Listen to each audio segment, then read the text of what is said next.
आप सबों को जय मसीह की। और जैसा कि चाचा ने पूछा, आप सबसे बड़ी अपने जीवन की आशीष क्या समझते हैं?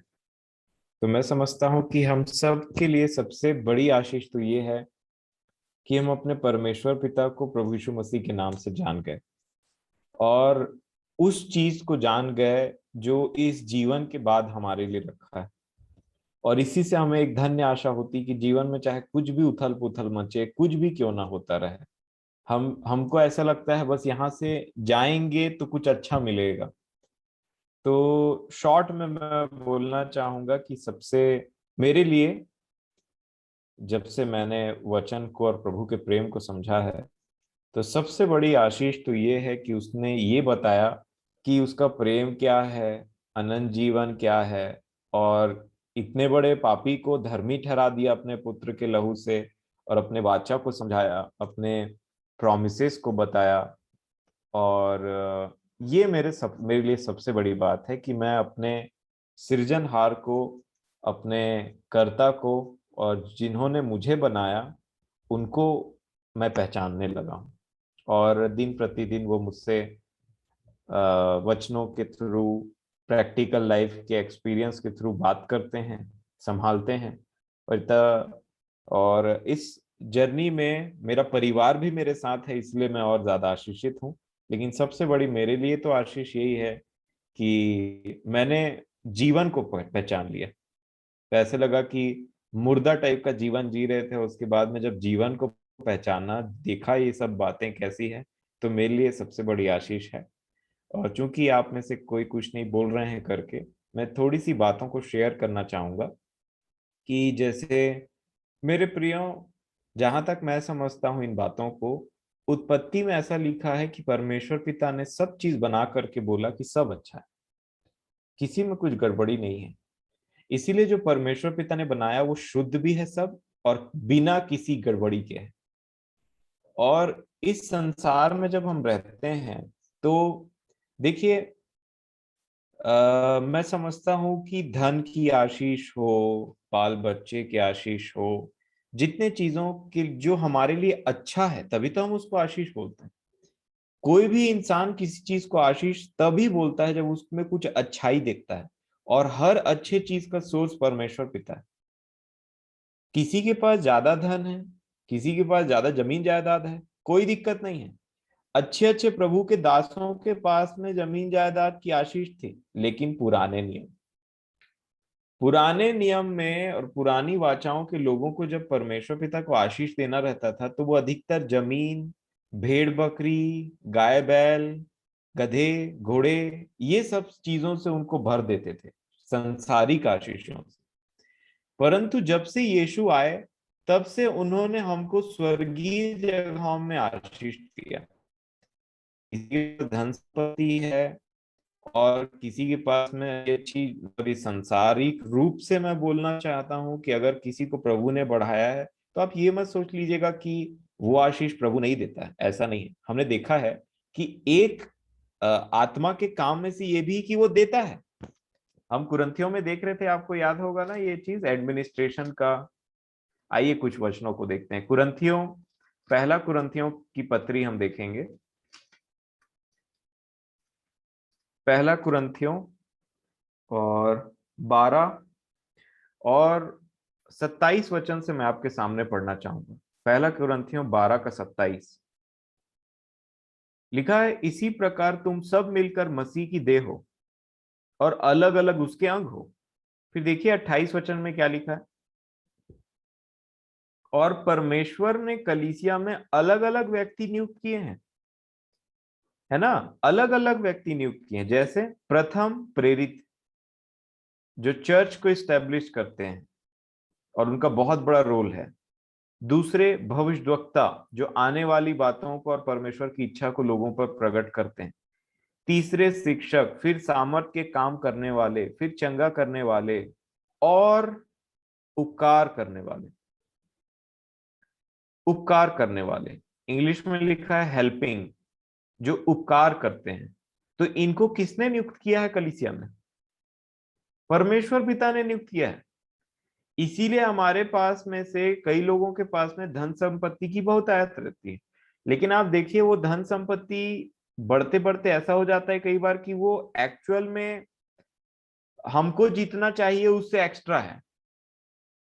और इसीलिए वैसे इंसान को कभी अपना हाथ टाइट नहीं रखे रहना चाहिए, जहां तक मैं समझता हूं, जहां तक मैं समझता हूं, क्योंकि ज्योति के संतान का रिलेशन टोटली पैसे के साथ में है। ये प्रभु ने कहा, मैं नहीं बोलता इसको। पैसे के विषय में एक व्यक्ति का कहा हुआ बात मुझे याद आता है कि money can be a terrible master and a wonderful servant. एक बहुत ही बेकार वो मास्टर हो सकता है जो कंट्रोल करता है, और वो बहुत ही बेहतरीन और बहुत ही अच्छा सेवक भी हो सकता है। पैसे से बहुत काम किए जा सकते हैं मेरे प्रियो। इसीलिए प्रभु यीशु मसीह ने कहा कि अपने लिए अधर्म के पैसे से बहुत सारे लोगों को तुम बना लो अपने मित्र, ताकि जब ये जाता रहे तो तुम्हें ये स्वर्गीय स्थानों में ले ले। इसीलिए पैसा से नफरत या फिर ऐसा करने वाली कुछ बात नहीं है, या उसके लिए टेंशन लेने वाली बात नहीं, जब तक सही ढंग से कमाया जाता है पैसा। और दूसरी बात कि पैसे कमाने का जो आज मकसद है वो एक्चुअल में बाइबिल के मकसद से मैच होना चाहिए। अगर आप इफिसियों की पत्री खोलेंगे, उसका 4 अध्याय,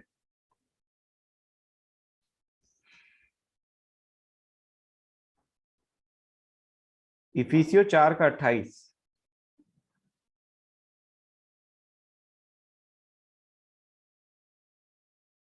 लिखा है, चोरी करने वाला फिर चोरी ना करे, वरन भले काम करने में अपने हाथों से परिश्रम करे, इसलिए कि जिसे प्रयोजन हो उसे देने को उसके पास कुछ हो। ये पैसे कमाने का एक, आप देख सकते हैं जो चोरी कर रहा है उसको बोल रहा है कि तू चोरी क्यों करता है, तू चोरी को छोड़ दे और तू काम कर। और जब तू वो काम करेगा और तेरे को उसमें से पैसे मिलेंगे, तो जो तेरा है उसके लिए तू अपना काम कर ले। लेकिन काम किस लिए कर, ताकि तू उससे किसी को दे और भला काम हो। आप देख सकते हैं यहाँ पे क्या कॉन्सेप्ट है। पौलुस के विषय में भी हमने देखा।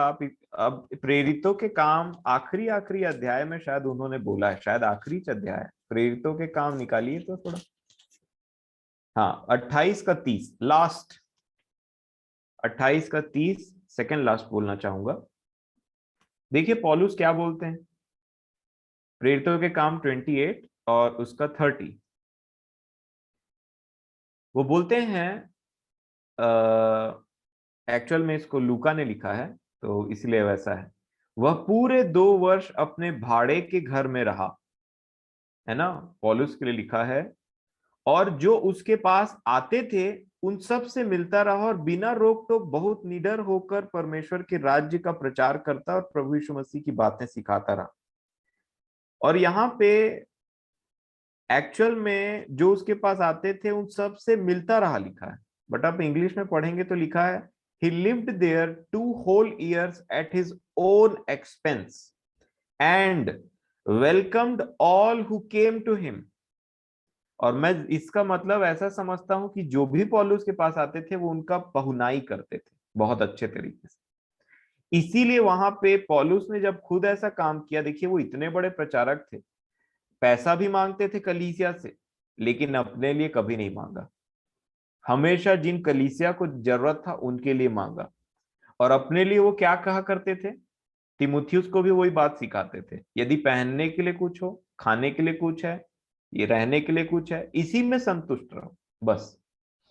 बाकी तो उन्होंने कूड़ा कचड़ा बना करके रख लिया था इस संसार की चीजों को, क्योंकि उनका मन ज्यादा ऊपर की चीजों पे लगता था। इसीलिए मेरे प्रियो, मैं समझता हूं कि हमें हमेशा याद रखना चाहिए कि संसार में बढ़ते जाना अच्छी बात है, कि प्रमोशन होता है, आपको आपके काम के लिए सराहना मिलती है, इंक्रीमेंट दिया जाता है, पेमेंट ज्यादा बढ़ते रहता है। लेकिन मैं समझता हूँ उसका वो बढ़ रहा है या फिर उतना क्यों मिल रहा है, उसके बारे में हमको जानकारी जरूर रखना चाहिए कि उससे हमको करना क्या है। और इसीलिए मैंने भी अपने जीवन में कुछ चीजों को प्रभु की दया से सीखा है, और अपने जीवन में मैं उसको मैंने उसको रखा है पैसों के मामले में, कि पैसों के मामले में अगर प्रभु, देखिए जितना मैं अपनी जरूरतों को कम करूंगा जितना मैं सिंप्लिसिटी के साथ में रहूंगा, और जितना मैं अपने, मेरे को जो चीजें नहीं चाहिए या मेरा मन उन चीजों में नहीं लगता। अब कपड़ा, कई बार ऐसा होता है कि लोग बोलते हैं बर्थडे में कपड़ा खरीद लो, क्रिसमस में कपड़ा खरीद लो, अब कपड़ा खरीद लो, तब कपड़ा खरीद लो, ये पसंद आ गया तो कपड़ा खरीद लो, या वो खरीद लो, ये खरीद लो। तो मैंने एक चीज पाया कि अगर मैं थोड़ा सा कॉम्प्रोमाइज कर लूं उन सब चीजों में, और वो पैसे जो बच जाएं, तो कभी किसी को काम आए तो मैं उन चीजों को हाथ बढ़ा सकता हूँ। और वो मेरे लिए एक डिपॉजिट मनी रहेगा, जो मेरा नहीं है, मैंने किसी और के लिए रखा हुआ है, कि प्रभु जब भी किसी के लिए दिखाएं तो जितना मेरी हैसियत है उतना मैं उन चीजों से उनका जरूर मदद कर सकूं। तो इसीलिए हमको भी ये बात समझना चाहिए कि बाइबल में कॉन्सेप्ट क्या दिया है पैसा कमाने का। अच्छे अच्छे घर बनाओ, ये करो, वो करो। मनुष्य करता है ये सब चीजों में, इन चीजों को गलत नहीं बोलता हूँ, क्योंकि वहां पे लिखा हुआ है व्यवस्था, विवरण में, जब तू अच्छे अच्छे घर बना करके उनमें रहने लगे तो कहीं ऐसा ना हो कि तू मुझे भूल जाए। ये है प्रॉब्लम। जब तू अच्छे अच्छे घर बना करके, जब घर ठीक नहीं, जब जंगल के रास्ता था, कोई घर बार नहीं था, तब परमेश्वर पिता ने नहीं, परंतु उनको पता था कि जब तू अच्छे अच्छे घर बना करके रहने लगे, जब बाल बच्चों से तृप्त हो जाए, सब चीज अच्छा होने लग जाए, तब तो प्रॉब्लम आता है। और इसीलिए मेरे प्रियो मैं समझता हूं कि अच्छे अच्छे घर बना के रहना, ये सब प्रॉब्लम की बात नहीं है। जब यीशु मसीह ने कहा कि अंत के टाइम में नूह के से समय आएंगे, लूत के से समय में आएंगे, तो उन्होंने कहा कि शादी पे शादी होंगी। तो क्या वो बोल रहे थे कि शादी तुम मत करना? क्या उन्होंने कभी ऐसे कहा कि तुम शादी मत करने लग जाना? ऐसा कुछ नहीं कहा। परंतु वो बता रहे थे जो शादी को परमेश्वर पिता ने बनाया मनुष्यों के लिए, उसका वायलेशन होगा बहुत ज्यादा। लोग समझेंगे नहीं कि वो चीज क्यों है, परंतु उसको करेंगे। शादी का मतलब कौन समझता है? जवान तो मैं नहीं समझता, जवान समझते हैं, मैं खुद नहीं समझता था। परंतु प्रभु की दया से हम उन चीजों को समझने पाते कि ये है क्या चीज। ये कलीसिया का और मसीह का प्रतिरूप है घर में। घर के अंदर में मसीह और कलीसिया का प्रतिरूप दिया मेरे प्रियो। और इसीलिए पैसों के बारे में देखिए, परमेश्वर पिता ना, कोई ना तो वो कोई कंजूस परमेश्वर पिता है, और ना ही उनको आपके एंजॉयमेंट और मेरे एंजॉयमेंट से, अगर आप कोई करते भी हैं ऐसा एंजॉयमेंट, खाने पीने के कुछ है या फिर कुछ भी ऐसी बात, तो परमेश्वर को कोई तकलीफ नहीं है उससे। परंतु तकलीफ कब स्टार्ट होता है? जब ये पैसा, ठीक है, जिससे आप अच्छे अच्छे काम कर सकते हैं, वो घर, वो सब चीजें मिल करके मेरे और आपका दुश्मन बन जाता है। कब हमको इनसे इतना ज्यादा लगाव हो जाता है ना कि देने के टाइम में फिर बहुत प्रॉब्लम हो जाता है। वो गड़बड़ चीज है। कब हमारा आशा इनमें चले जाता है, विश्वास इनमें चले जाता है, वो गड़बड़ चीज है मेरे प्रिय। कब वो भाई भाई में लड़ाई हो जाना, उसके बाद में मुंह फुला लेना और ये कर लेना, वो कर लेना, ये खराब चीज है। ये कहां से आता है? अगर ऐसा हो रहा है भाइयों के बीच में, बहनों के बीच में, और न जाने किसी चीज में, जैसा कि यहाँ पे लिखा हुआ है कि भाई भाई बोल रहा था ना कि संपत्ति का बंटवारा कर दे करके, तो संपत्ति का बंटवारा तो पड़ोसियों में नहीं होता जहां तक मैं समझता हूँ। जो खुद के घर के हैं उन्हीं में ही होता है कि ये मेरा, वो मेरा। और ज्यादा भाई बहन है तो और तब तो और मुसीबत, कि चल भाई भले लास्ट में एक ही डिसमिल मिले लेकिन नहीं छोड़ूंगा, 1.5 डिसमिल मिले लेकिन नहीं छोड़ूंगा, मेरा भी हक है इसमें। चाहे उसमें घर नहीं भी बनाओ तो भी वो मेरे ही नाम पे रहना चाहिए। कई बार तो ऐसे झगड़े भी होते हैं। तो इन सब बातों के लिए देखिए, जो अच्छी चीज है जिससे अच्छा किया जा सकता है, वो बेकार बन गई। और इसीलिए मैं समझता हूं कि परमेश्वर पिता ने हमको ना एंजॉय करने के लिए भी दिया है। सब चीजें अच्छी हैं मेरे प्रियो, लेकिन जब वो चीज भाई भाई के प्रेम को खत्म करना, जलन उत्पन्न करना, ईर्ष्या, कंपटीशन, ये सब चीजों में तब्दील हो जाता है ना, मैं समझता हूँ बहुत बड़ा मुसीबत आ जाता है। और इसीलिए इसी बात को समझाते हुए मैं समझता हूँ पौलुस ने ये पहला तीमुथियुस निकालिए, तो पहला तीमुथियुस 6वां अध्याय।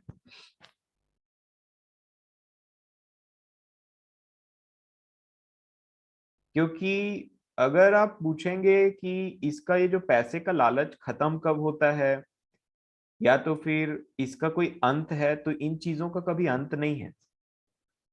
और इसीलिए इसको बोला है कि हर प्रकार की बुराई का जड़ है ये चीज, रुपए का लोभ। लोभ मैं बोल रहा हूं, है ना, रुपए नहीं, ध्यान दीजिएगा, पैसा बुराई नहीं, रुपए का लोभ। और उनसे जो भी जिन्होंने उसको परमेश्वर बना करके रखा हुआ है, या हम उसमें बहुत ज्यादा आशा लगाए रखते हैं, उनके लिए बहुत खराब चीज है। लेकिन देखिए क्या लिखा, पहला तिमुथियुस 6 और 17 को आप याद रखिएगा, ठीक है। 17 से 19 में मैं आपसे हम पढ़ेंगे, और देखिएगा कैसे मैच हो रहा है ना, क्या और क्या बातें लिखी हुई यहाँ पे। पहला तिमुथियुस 6:17 से 19 में पढ़ूंगा। इस संसार के धनवानों को, किसको, कहाँ के धनवान है, संसार के धनवानों को आज्ञा दे, सलाह दे नहीं, आज्ञा दे दे कि वे अभिमानी ना हो। सबसे पहली बात, अब बाइबल में मैं जब नए नियम में मैं देखता हूं और पुराने नियम में जब आप पढ़ेंगे, तो पुराने नियम में धन की आशीष को आशीष बोला गया, लेकिन नए नियम में ना धन को, धन की आशीष नाम से या धन को अच्छा बोले ही नहीं गया। अधिकतर जगहों में आप देखिएगा, जहां धन की बात आती है, प्रभु यीशु मसीह ऐसे आत्मा को दे, ऐसे आत्मा में हमें सिखाते हैं कि वहां हमारे कान खड़े हो जाते हैं। और इसको आशीष बोलने से तो इंसान फिर थोड़ा दो बार सोचता है कि ये सच में आशीष है कि नहीं। नया जो वाचा है यीशु मसीह के आने के बाद में, धन बोलने से तो गड़बड़ी गड़बड़ी दिखाता है। धनवानों का तो फिर नाम है, फिर अलग तरीके से लिया जाता है। और यहाँ पे क्या लिखा है फिर से 17, इस संसार के धनवानों को आज्ञा दे कि वे अभिमानी ना हो। सबसे पहली बात, जिनके पास में धन है, संपत्ति है, सांसारिक रूप से बढ़ाया गया है, वो अभिमानी ना हो। और अभिमानी का मतलब ना तो घमंड करें किसी भी बातों में। दूसरी बात कि जो दीन है, जिनके पास उतना ज्यादा कुछ पैसा वैसा नहीं है, उनसे संगति रखना, ये नहीं हो पाता। जब एक इन संसार के धनवान को पता चल जाता है कि मैं कुछ हूं, मान लीजिए एक व्यक्ति कार से उतर करके चर्च में आ रहा है, और उसके बाद में सब चीज उसका बड़ा हाई फाई, वो कंपनी ब्रांडेड सब चीज वो सब है, लेकिन उसको आप बोल दीजिएगा कि भाई अगले के घर में मीटिंग में है और वहां सोफा नहीं, नीचे बैठना पड़ेगा मीटिंग में, तब गड़बड़ हो जाता है कि हाँ मेरे को थोड़ा कुछ काम है, या फिर ऐसा है वैसा है करके। मतलब एक हाई स्टैंडर्ड का व्यक्ति अगर मन में दीन नहीं है, तो वो कभी भी लोग जो संसार की रीति पे, जिनके पास कम धन संपत्ति है, उनसे के साथ में मेल मिलाप के साथ में नहीं रह सकता, उसका मैच नहीं हो पाता। आप देखिएगा इस बातों को।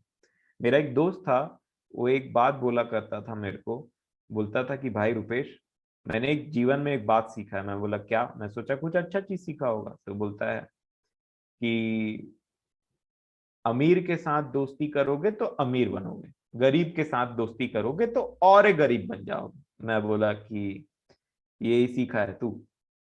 और फिर मैं समझ गया, मैं बोला ठीक है, तू ये सीख को अपने पास रख। लिखा है परंतु परमेश्वर पर जो, मैं फिर से 17 को पढ़ूंगा, पहला तिमुथियुस 6:17, इस संसार के धनवानों को आज्ञा दे कि वे अभिमानी ना हो, पहली बात, और चंचल धन पर आशा न रखे। इंग्लिश में लिखा है अनसर्टेनिटी ऑफ राइचियस। उसका कोई सिर पैर नहीं है ये धन का। हमने देखा है, मान लीजिए कि एक व्यक्ति है, वो दादा से स्टार्ट होता है, परदादा, परदादा बोल रहा है कि मेरा जमीन है, वो चला गया, फिर ट्रांसफर हो गया, फिर वो बोल रहा है मेरा जमीन है, फिर वो चला गया, फिर ट्रांसफर हो गया, बोला मेरा जमीन है। सब अपना ही अपना जमीन बोल गए, परंतु गड़े कहीं और। वो किसी का जमीन नहीं है, वो जमीन यहाँ का है, वो नाश के लिए रखा हुआ, वो किसी का नहीं है मेरे प्रियो। जब मैं प्लेन से ट्रेवल कर रहा था, तो मैंने ऊपर से देखा कि कैसे जमीन जो है वो बर्फी के टुकड़े टाइप का काट करके रखा गया है, रेक्टेंगल, स्क्वायर, ऐसे ऐसे ट्रायंगल शेप में। मैं ऊपर से देख रहा था, बहुत छोटा छोटा दिखाई दे रहा। मैं बोला कि यही सब चीजों के लिए बड़ा लड़ाई चलते रहता है, और ऊपर से जितना ऊपर जाते रहेंगे ना, वो सब उतना छोटा होते चले जाए, और जितना नीचे जाएंगे ना, बोलेंगे इतना बड़ा जमीन है क्या, ऐसा है क्या। इसीलिए जैसे हम ऊपर ऊपर जाते रहते हैं ना, प्रभु की जगह में रह करके सोचते हैं, जैसे असाफ ने कहा था ना भजन संहिता 73 में, जब मैं उनका क्या होगा, वो ऊपर जाकर परमेश्वर की जगह में रह करके सोचा, तब समझ में आ गया। तो जैसे आप थोड़ा प्लेन में एक दो बार ट्रेवल करिए, अगर आपको मौका मिलता है, और फिर दिन के समय में ट्रेवल करेंगे ना तो नीचे झांक करके देखिएगा, क्यों ज्यादा कुछ नहीं, वो ऐसे वो छोटा छोटा बर्फी के टाइप से ऐसे शेप में कटा हुआ चीज दिखता है। वो जितना नीचे, जितना इस पृथ्वी के बनेंगे उतनी बड़ी है ये चीजें, और जितना ऊपर उठते जाएंगे ना बोलेंगे जा ले ले भाई। हाँ, कहाँ साइन करना है बता दे यार, वही साइन कर देंगे, ले ले जा। ये सब बातें जो है मेरे प्रियो, देखिए अगर ये बातें भाई भाई में झगड़ा उत्पन्न करती ना तो कुछ मत रखिए अपने पास में, ले ले भाई जा। याद रखिए अब्राहम को क्या कहा था, तू उधर जाएगा तो मैं इधर चले जाऊंगा, ले लेना तेरे को क्या चाहिए। और बेचारे ने छाटा और सदोम और अमोरा निकल गया, क्योंकि परमेश्वर पिता उसके साथ में नहीं थे। और जिसके साथ में परमेश्वर पिता थे उसको फिर वहीं पे कनान देश निकला। तो इसको हमको समझना है मेरे प्रिय। और यहाँ पे मैं फिर से, चलिए वचन को पढ़ेंगे और समय फिर खत्म करेंगे इसको। पहला तीमुथियुस 6:17, इस संसार के धनवानों को आज्ञा दे कि वे अभिमानी ना हो और चंचल धन पर आशा न रखें। हमारी आशा किस में है, क्या लिखा है, परंतु परमेश्वर पर जो हमारे सुख के लिए सब कुछ बहुतायत से देता है। देखिए क्या लिखा है, यहाँ पे लिखा है who richly provides us everything to enjoy, है ना। अब आपको आइसक्रीम खाने का मन करता है तो आप, ऐसा तो नहीं है कि इतना पैसा नहीं है कि भाई वो ग्लास में बर्फ जमा लें और उसके बाद में उसको निकालें और उसको फिर आइसक्रीम समझ के खाते रहें। हमें सिर्फ इतना नहीं देता परमेश्वर पिता जो हमको जरूरत है, परंतु एंजॉय करने के लिए भी देता है ना। आप सिर्फ खाना नहीं खाते, आप खाने में कई व्यंजनों को खाते हैं। ठीक, सिर्फ दाल चावल ऐसे, या पसाया भात, तो उसके बाद में फिर वो क्या क्या होता है ना, चटनी, ये सब वाला नहीं खाते। आपका तो खाना बहुत अच्छा है, जितने लोगों को मैं जानता हूँ। वो क्या है, परमेश्वर पिता ने हमें दिया है वो सब चीजों को एंजॉय करने के लिए मेरे प्रियो। वो एक एंजॉयमेंट है। आप घूमने जाते हैं, वो एक एंजॉयमेंट है। आपके पास परमेश्वर पिता ने कुछ और चीजों को दिया, वो एंजॉयमेंट के लिए दिया, और बहुत आयत से दिया, रिचली प्रोवाइड किया, ऐसा लिखा हुआ है यहाँ पे। बहुतायत से देता है ना, किसके लिए, सुख के लिए, क्योंकि वो हमारा पिता है। आगे क्या लिखा है, लेकिन वे भलाई करें और भले कामों में धनी बने, है ना। किसमें धनी बने मेरे प्रियो, भले कामों में धनी बने, और उदार और सहायता देने में तत्पर। ज्यादा सोचे नहीं, जितना दिया, है ना। आगे क्या लिखा 19 में, देखिए और क्या लिखा, फिर से जोड़ा, और आगे के लिए एक अच्छी नींव डाले रखें कि सच्चे जीवन को वश में कर लें। अब बताइए कनेक्शन है कि नहीं। सच्चे जीवन को वश में करने के लिए इसको जो पर्टिकुलर धन दिया परमेश्वर पिता, उसको बोल रहे ठीक से इस्तेमाल करना सीखो, जो दिया है। और ये कनेक्शन है एक्चुअल में बाइबल में, आप पढ़िए हर जगह आपको मिलेगा। प्रभु सहायता करे। और अगर किसी के पास में, देखिए अगर आपको मैं अपनी बात बताऊं, जो कि मेरा परिवार है, मेरी सैलरी कुछ ज्यादा नहीं, मेरी सैलरी ज्यादा है ही नहीं, परंतु जितना प्रभु ने मुझे दिया, मैं समझता हूं ये मेरे लिए एक टेस्टिंग टाइम है मेरे प्रियो, जिसमें प्रभु ने मुझे रखा है। पिछले 2 साल से मेरा कोई इंक्रीमेंट नहीं हुआ, और जो सैलरी में मैंने स्टार्ट किया था वो सैलरी में आज तक मैं काम करता हूँ। वर्कलोड बढ़ते जा रहा, पैसा नहीं बढ़ता। जो हक की बातें हैं वो भी कभी कभी नहीं मिलती, परंतु मैं जानता हूं कि परमेश्वर पिता मेरे साथ क्या कर रहे हैं। बीच में मैं परेशान हो गया था, क्योंकि मेरे दोस्त लोग तो बड़े अच्छे सैलरी वाले हैं, परंतु मैंने बोला कि उन लोगों को परमेश्वर ने अपना अनुग्रह नहीं दिखाया अपने वचन को बता करके। और इसलिए मैं जानता हूं कि कम में प्रभु मुझे सिखा रहे हैं कि कम में तुमको सेटिस्फाइड रहना है, धन्यवादी बने रहना है। इसीलिए मैं घर से पैसा नहीं मांगता, अगर वो देते भी हैं तो मैं उसको दूसरे अकाउंट में रखा हुआ, मेरा जो सैलरी आता है उसमें ही मुझे बचा करके वो मंथ को मैनेज करना है। और मंथ को मैनेज करने के बाद में कुछ उसमें से भी निकाल करके मुझे कई लोगों को सपोर्ट करना पड़ता है।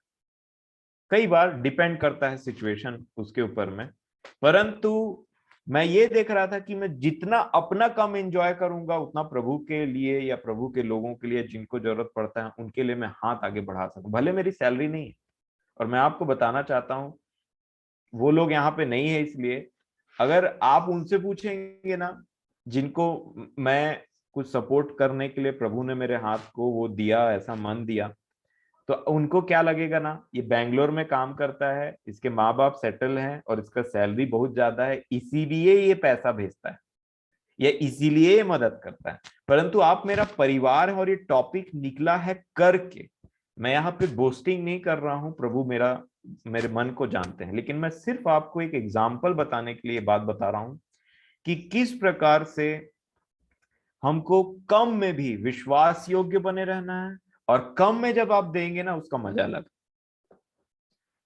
लूका रचित सुसमाचार 21 अध्याय 1 वचन में एक बात पर प्रभु यीशु मसीह ने कहा और एक पर्टिकुलर लेडी को पॉइंट आउट किया है ना, हम जानते हैं।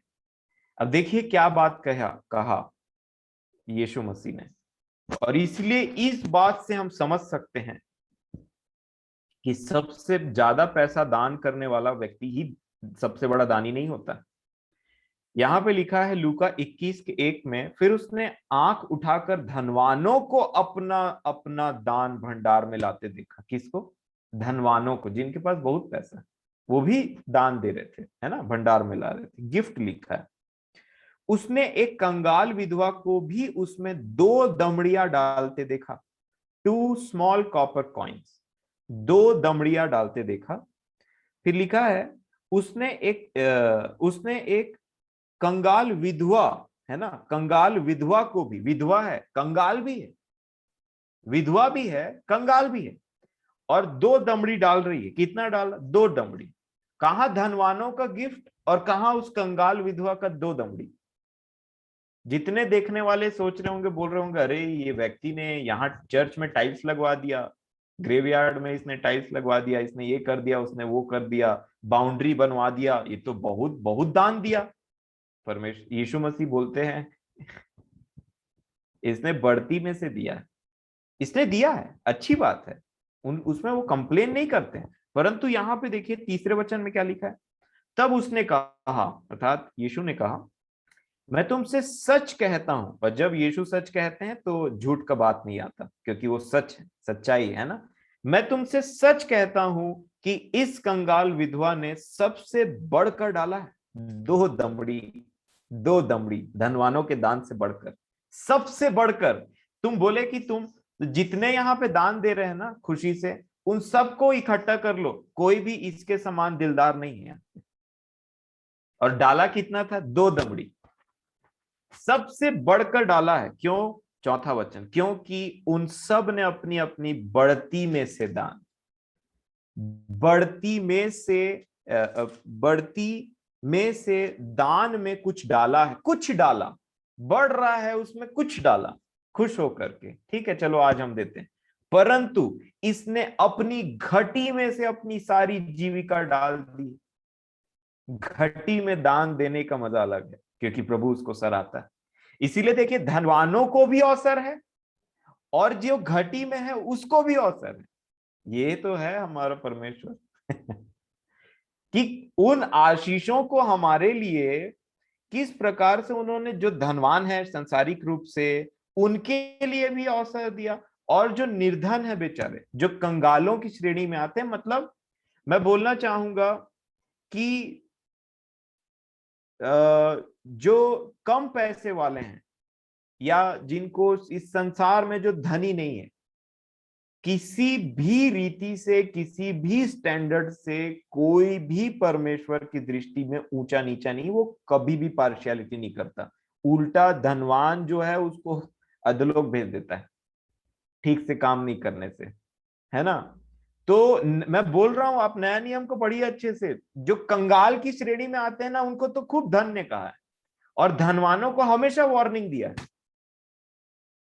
हमेशा नए नियम में क्या प्रगटीकरण है? जो मन के दीन है, जो शरीर, जो पैसे के भी दीन है, वो ही तो उधर ही भागते हैं।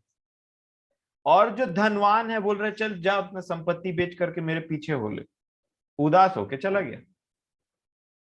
तो जो धनवान है मेरे प्रियो, जो धनवानों की श्रेणी में आते हैं, उनके लिए तो ज्यादा वार्निंग है नया नियम में। और इसीलिए हमारे परमेश्वर पिता का अनुग्रह देखिए प्रभु यीशु मसीह में, वो हृदय को देखते हैं। हर बार हमको लगता होगा कि किसी ने चेक साइन करके दिया, इतना डोनेशन दिया, 10 लाख दे दिया, 5 लाख दे दिया, 1 लाख दे दिया, या फिर इतना गड्डी पैसा का चढ़ा दिया। कई बार वो 500 का नोट ऐसे करके निकलता है, ऐसे साइड से ऐसे करके, और फिर और उसके बाद में फिर वो 10 वाला ऐसे करके चिपमुटाया रहता है अंदर ऐसे, उसमें पूरा वो पसीना पसीना, उसके बाद में फिर चिपक जाता है, निकलता भी नहीं है। तो लेकिन कभी कभी वो 2000 का नोट या 500 का नोट में फिर वो जो एक पिता है, एक बाप है, अपने बच्चे को भी देते, ले बेटा डाल दे, चढ़ा दे ऐसे करके। तो चढ़ाने से पहले वो 3-4 लोगों की नजर में कि हम इतना चढ़ा रहे हैं, ऐसे करके हो जाता है कई बार। लेकिन उन सब के बीच में जो हृदय से भेंट चढ़ाता है, जो कमी से चढ़ाता है और पूरे मन से चढ़ाता है, प्रभु बोलते हैं इसने सबसे ज्यादा चढ़ा। वो 2000 के नोट को नहीं देखता, 500 के नोट को नहीं देखता, परंतु मन को देखता है। और इसीलिए हमें इन चीजों को सीखना चाहिए कि धन एक रास्ता बनता है मेरे प्रियो। और इन्हीं बातों से समय हो गया है करके मैं यहीं स्टॉप करूंगा, और मैं परमेश्वर पिता का बहुत बहुत धन्यवाद देना चाहूंगा कि ये विषय उन्होंने हमारे बीच में पहले भी लाया है, अभी भी लाया है, और इन सब से हम सीखते हैं, मैं ऐसा समझता हूँ। और इन बातों से आपको समझ मिले, सीख मिले, तो प्रभु यीशु मसीह के नाम से परमेश्वर पिता का धन्यवाद। एक बार फिर से मैं डिस्क्लेमर देना चाहूंगा, पैसा, जमीन, जायदाद कोई भी गड़बड़ नहीं, परंतु अगर ये प्रेम संबंध को, क्योंकि लिखा है प्रेम सबसे बड़ा है और इस सब उसके नीचे में आते हैं, अच्छे से यूज करेंगे तो अच्छा होगा। लेकिन ये अगर ये डाइवर्जन और ये सब, ये बैर भाव, कंपटीशन और ये सब पैदा करता है ना, तो मैं बोलना चाहूंगा, कोई कहना चाहूंगा कि इन सब चीजों से दूर भागिए। फिर ऐसे डिस्प्यूट चीजों से दूर भागे मेरे प्रिय, उससे कभी किसी का लाभ नहीं हुआ है और ना कभी होगा। प्रेम से जो भी है, अगर रिश्ते बोलते हैं, क्या कहा प्रभु यीशु मसीह ने, अगर तू मतलब तू कुछ प्रॉब्लम है भाइयों भाइयों में, ये सिर्फ भाइयों भाइयों की बात नहीं, एक किसी के भी बहन बहन, भाई भाई, कुछ भी ऐसा हो सकता है ना। अगर कुछ प्रॉब्लम है, एक दूसरे से बात करो, नहीं सुनते हैं तो उसके बाद में और फिर जा करके कलीसिया के पास में जाओ, कलीसिया में भी नहीं सुनते हैं तो फिर ऐसे हो। लेकिन वहां पे ये तो वो बताया ना कि कैसे किस प्रकार से तुमको अप्रोच करना है, लेकिन सबसे पहली बात क्या कहा पता है, अगर तूने अपने भाई को मना लिया तो तू उसे जीत लिया। और हम ये पहला ऑप्शन रखा प्रभु यीशु मसीह ने। तो इसीलिए मेरे प्रियो, प्रेम सबसे बढ़कर, और इतने वचन को सुनने के बाद तो मैं समझता हूँ कि हमको एकदम से इन सब चीजों को सीखना चाहिए, है ना, कि किस प्रकार से ज्योति की संतान धन का उपयोग कैसे करते हैं। तो प्रभु हमारे, हम मुझे भी, आप सबों को भी और ज्यादा बुद्धि दे कि जो पैसा उन्होंने हमको दिया है, या हमारे लिए, या हमारे, हम सांसारिक रूप से मैं बात कर रहा हूँ, उनको हम सही से यूज करने वाले हो, और बाइबिल में उसका पर्सपेक्टिव देखें कि किस लिए दिया और किस लिए हम पैसा कमाते हैं, है ना। तो इन सब बातों से मैं समझता हूँ कि आपने जरूर कुछ सीखा होगा। तो परमेश्वर पिता को हमारे प्रभु यीशु मसीह के नाम से महिमा मिले। आमीन।